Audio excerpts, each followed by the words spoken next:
মোৰ নামটো আব্দুল সালাম। মোৰ দোকানখনৰ নাম হ'ল আব্দুল ষ্ট'ৰ। মই 9:30মান বাজে চবেই দোকান বন্ধ কৰি আছে, ময়ো কৰি আছোঁ। বন্ধ কৰাৰ কালত মানে জাষ্ট বহিছোঁ মই কেছত, মানে বস্তু বাহিনীখিনি ঠিক ঠাক কৰি হিচাপ কিতাপবিলাক চাব লাগে। এই সময়তে মানে ধমকেইটা শব্দ হ'ল। আমি ভাবিছোঁ কিবা বম ফুটাই দিছে নেকি, তেনেকৈ এটা ভাব হৈছে। ভাবি চবে ইফালেও মানুহ আছিলে, মানুহে চাওকচোন কোন হয়, চাওঁ বাইক ইফালে আৰমাৰীৰ পৰা মানে ইফালে মেইন ৰোডৰ পৰা গৈ আছে। চালোঁ মানুহ দুজন পূৰা হেলমেট পিন্ধা, ফুল হেলমেট। এজনে চলাই আছিলে, পিছফালে এজনে গুলি কৰিছে। মোকতো পূৰা টাৰ্গেট কৰি মাৰিছিলে, কিন্তু মই ভবা নাই যিহেতু গুলি কৰিব বুলি, মই তেনেকুৱা এটা ভাৱ নাই। গম পালোঁ মই মানে যেতিয়া শব্দ কৰিলে, মই মানে কিবা বস্তু লোৱাৰ কাৰণে মানে মূৰটো হিলাই দিছিলোঁ, বস্তু এটা লোৱাতে হিলাইটো সেই মুহূৰ্তত সেই গুলিটো কৰিছে। এটা শব্দ হ'ল, শব্দ হোৱাৰ পিছত মই উঠিলোঁ, শব্দ কি হ'ল ইফালে মানুহে চাচোন কোনো বম ফুটাই দিলে নেকি, চাচোন বাহিৰত বম ফুটাই দিলে যদি মানে আৰু এজন মানুহ আহিলে কাষ্টমাৰ, সিও চালে পানী চানী পৰি আছে, বটল আছিলে চালে 2টা বটল পানী পৰি আছে। মই ভালকৈ লক্ষ্য কৰিলোঁ যে বম ফুটাই দিলেতো কিবা এটা গোন্ধ আহিব ন, গোন্ধ অহা নাই। চালোঁ বটল ফুটা, পানী ইফালে মানে চিটিকি পৰি আছে। মোৰ এটা সন্দেহ হ'ল, কি হ'ল বস্তুটো, সিও ভাবি আছে ময়ো ভাবি আছোঁ কি হ'ল। তাৰ পিছফালে মই লক্ষ্য কৰিলোঁ চাবোনৰ বক্স এটা আছিলে, চব ফাটি পৰি আছে। তাৰ পিছফালে চাওঁ বেৰাত পূৰা গুলিটো লাগি আছে। তেতিয়া মোৰ সন্দেহ হ'ল যে গুলি কৰি দিলে। তেনেকুৱা মই শত্ৰু পোৱা নাই, কাৰো লগত কাজিয়া পেচালো নাই, কৰা নাই।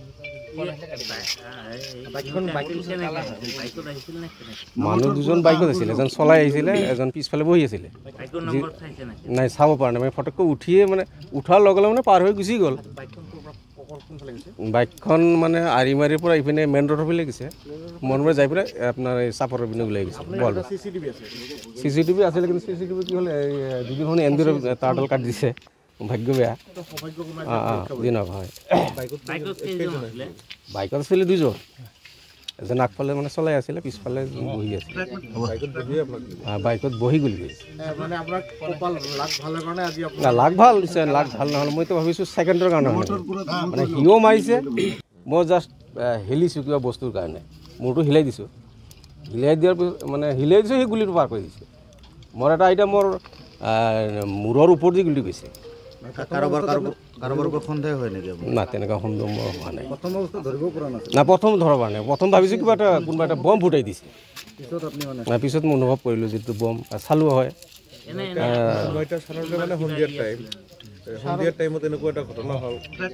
সন্ধিয়া মানে 9:30 বাজে যিটো ঘটনাৰ সময় 9:30। তাৰপিছত নতুন গুলি লৈ থৈ গ'ল, মানুহ আহিলে, ইফালৰ পৰা আহিলে চালে। সেইখিনি লাষ্টত আৰক্ষীকো আমি জনালোঁ, মাৰি আৰক্ষীয়ে চালে, চাই মেলি গুলিটো ওলালে, আপোনালোকেও চালে। নিশ্চয় ভুগিছোঁ। প্ৰথমতে যদি মানে ভবা নাছিলোঁ, এতিয়া অলপ মনত ভয় ভাৱ এটা আহিছে। এনে ঘৰ মোৰ কাইটপাৰা পাটন। মোৰ নামটো আব্দুল সালাম, মোৰ দোকানখনৰ নাম আব্দুল ষ্ট'ৰ। নাই গেলামাল দোকানে কৰোঁ। আগতো মিস্ত্ৰী কাম কৰিছিলোঁ, বাহিৰে আছিলোঁ, ডিব্ৰুগড় যোৰহাট পিনে কাম চাম কৰি আছিলোঁ। লকডাউন হোৱাৰ পিছৰ পৰা মই যেনেকুৱা মানে দোকানখন দি বহি গৈছোঁ আৰু এতিয়া ল'ৰা ছোৱালীও ডাঙৰ হৈছে। নাই এতিয়া মোৰ মনত পৰা নাই দেই।